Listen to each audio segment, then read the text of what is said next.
Thank you very much. Welcome back once again on location here in Reno at Sierra Neurosurgery Group. I'm sitting next to Dr. Richard Perrin, my father's name, but spelt differently. Thanks for carving out the time with us. Tell me, you saw this vision at 8 years old to become a neurosurgeon. How did that all come about?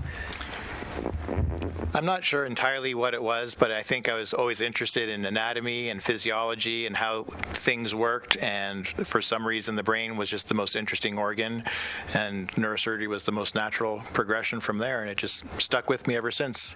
And tell me a little bit about your fellowship and how that sets you apart and what it took to get to that stature in your practice. So residency is the training to become a specialist in neurosurgery or orthopedic surgery.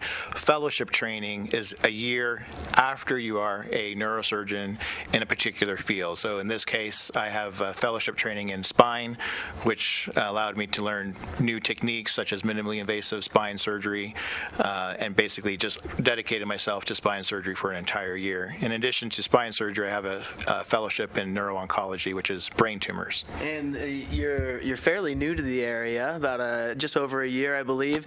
Tell me about where you've been the past, 10, 12 years? You've been traveling around.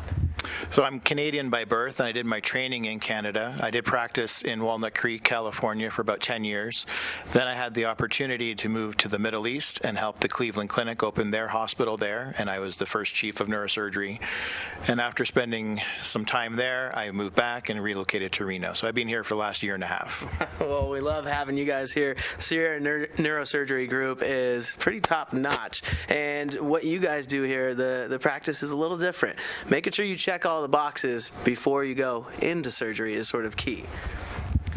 I like to take a conservative approach towards spine surgery. There are definitely certain conditions that benefit from surgery, but there are many other conditions that can be treated with alternative measures, sometimes attention to posture, weight loss, physical therapy, acupuncture, pain injections. There are other alternatives that should be examined before resorting to spine surgery. And when you come in and chat with you guys here, you make sure of that before you rush into surgery. That's paramount to what you guys do here. And then if it does go to that step, you guys are the experts in the field to take it to that step. But being new here in town has lent itself to some unique parts of your practice. Talk about that a little bit.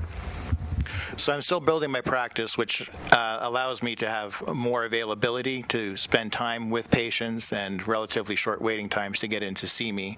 And I do like to spend time with the patients and have a very hands-on approach. It's not just that in and out.